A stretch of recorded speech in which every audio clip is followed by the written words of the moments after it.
प्रभात प्यारे बच्चों, कैसे हैं आप सब। उम्मीद करती हूँ कि आप सभी अच्छे होंगे और आपकी ऑनलाइन स्टडी बहुत अच्छे से चल रही होगी। तो प्यारे बच्चों, पिछले कल हमने पढ़ा था राम भरत प्रेम कविता का आधा अंश। इससे जो है अगला अंश हम आज पढ़ेंगे। तो चलिए शुरू करते हैं। यदि प्यारे बच्चों आपको कोई डाउट हो या आपको कुछ समझ नहीं आ रहा हो तो आप इस वीडियो के नीचे कमेंट सेक्शन पे जाकर अपने कमेंट के माध्यम से मुझे ज़रूर बताएं। चलिए बच्चों शुरू करते हैं। संध्या के बाद कविता ये सुमित्रानंदन पंत द्वारा रचित कविता है। इसका प्रसंग होता है बच्चों प्रस्तुत पद्यांश हमारी हिंदी पाठ्य पुस्तक अंतरा भाग 1 के अंतर्गत कवि सुमित्रानंदन पंत द्वारा रचित कविता संध्या के बाद से लिया गया है। इसमें कवि ने संध्या का बहुत ही सुंदर वर्णन किया है। सिमटा पंख सांझ की लाली जा बैठी अब तरु शिखरों पर। अब बच्चों शिखर होता है चोटी, ठीक है। ताम्रपर्ण होता है बच्चों पीले पत्ते और शतमुख होता है बच्चों 100 मुखों वाले, ठीक है। झरते चंचल स्वर्णिम निर्झर और स्वर्णिम होता है सोने के रंग के और निर्झर होता है बच्चों जो है झरना। ज्योति स्तंभ साधन सरिता में सरिता होता है बच्चों नदी, ठीक है। सरिता होता है नदी और सूर्य क्षितिज बच्चों वो जगह होती है जहाँ पर धरती और आकाश हमें मिलते हुए प्रतीत होते हैं। बृहद होता है बच्चों विशाल और जिहा विश्लत होता है बच्चों थका हुआ। केंचुल सा लगता चितकबरा गंगा का जल। चितकबरा होता है बच्चों धब्बेदार और धूप छहा के रंग की रेती अनिल उर्मियों से सर्पांकित। अब जो है अनिल होता है बच्चों वायु। तो चलिए शुरू करते हैं। यहाँ तक जो है मैंने आपको कठिन शब्द बता दिए। अब इसकी व्याख्या करके मैं आपको बताती हूँ।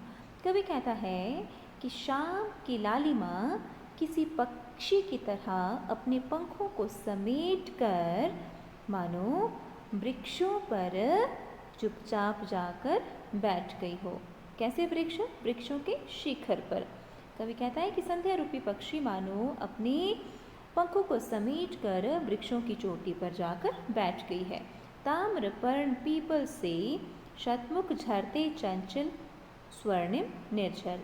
कवि कहता है कि पीपल के, यहाँ से देखेंगे पीपल के तांबे के रंग के पीले पीले पत्ते जब ढलते हुए सूर्य की रोशनी में वे हिलते हैं और टूटकर गिरते हैं तो ऐसा प्रतीत होता है मानो जो है सैकड़ों धाराओं वाले, शतमुख व सैकड़ों, ठीक है, सैकड़ों धाराओं वाले सुनहरे झरने बड़ी चंचलता के साथ झर रहे हो, ठीक है बच्चों। यहाँ तक जो है ये मैंने आपको बता दिया। ये हुआ पहला। यहाँ तक आपको लिखने को आता है सप्रसंग सहित व्याख्या करने को, ठीक है। और उसके बाद इस तक यहाँ तक निर्झर तक आता है बच्चों, ठीक है। ये जो यहाँ तक लिखा ये है पहला।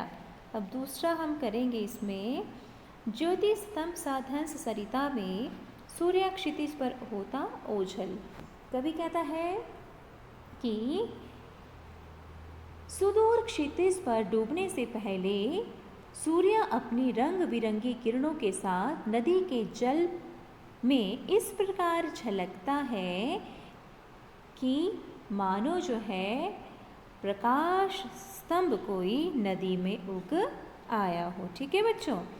ज्योति स्तंभ साधन सरिता में सूर्य क्षितिज पर होता ओझल। यहाँ से लेंगे सूर्य क्षितिज में कि जब सूर्य जो है क्षितिज पर ओझल होता है तो ऐसा प्रतीत होता है कि मानो कोई ज्योति का स्तंभ, ठीक है, कोई प्रकाश का स्तंभ नदी में उग आया हो।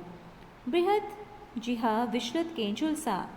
अब कवि कहता है कि गंगा की धाराएं बच्चों ऐसी प्रतीत होती है, गंगा का जल, गंगा की धारा ऐसी प्रतीत होती है कि जैसे कोई विशालकाय कमजोर थके हुए सांप की चितकबरी केंचुल पड़ी हो, ठीक है बच्चों।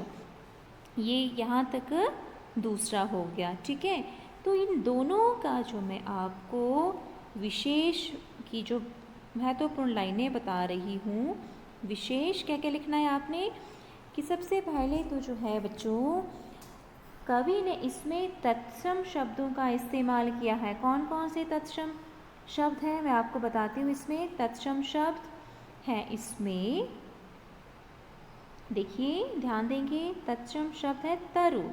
ठीक है, तरु है। अब इसमें तत्सम शब्द, एक ए तत्सम शब्द हुआ पहला, और दूसरा है इसमें शिखर भी तत्सम शब्द है बच्चों, और उसके बाद ये ताम्रपर्ण तत्सम शब्द हुआ, और उसके बाद नेक्स्ट लाइन में हम चलेंगे तो ये चंचल, स्वर्णिम, निर्झर, ये सारे के सारे बच्चों तत्सम शब्द हैं। ठीक है, तो पहली लाइन आपने लिखनी है विशेष की तत्सम शब्द इसमें कवि ने इस्तेमाल किए हैं। इसमें जो है कवि ने तत्सम शब्दों का प्रयोग किया है।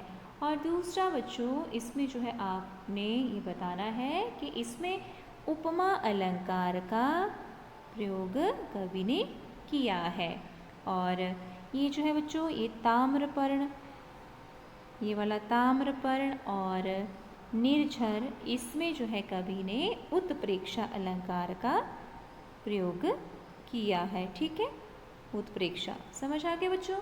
और उसके बाद जो है लास्ट आप जो है पॉइंट लिखेंगे वो रहेगा कि कवि ने इसमें संध्या कालीन दृश्य का मोहक चित्रण किया है।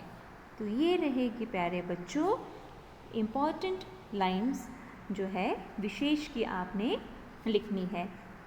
तो आज की वीडियो में प्यारे बच्चों हम सिर्फ पहला और दूसरा पद्यांश ही पढ़ेंगे। उम्मीद करती हूँ कि आपको इन पद्यांशों की व्याख्या समझ आई होगी। यदि आपको कोई भी डाउट रहता है प्यारे बच्चों, तो आपने मुझे कमेंट सेक्शन में जाकर कमेंट करना है कि आपको ये चीज़ जो है समझ नहीं आई, तो मैं जो है नेक्स्ट वीडियो में आपके डाउट्स को दूर करने का प्रयास करूँगी। आपका दिन शुभ हो। धन्यवाद प्यारे बच्चों।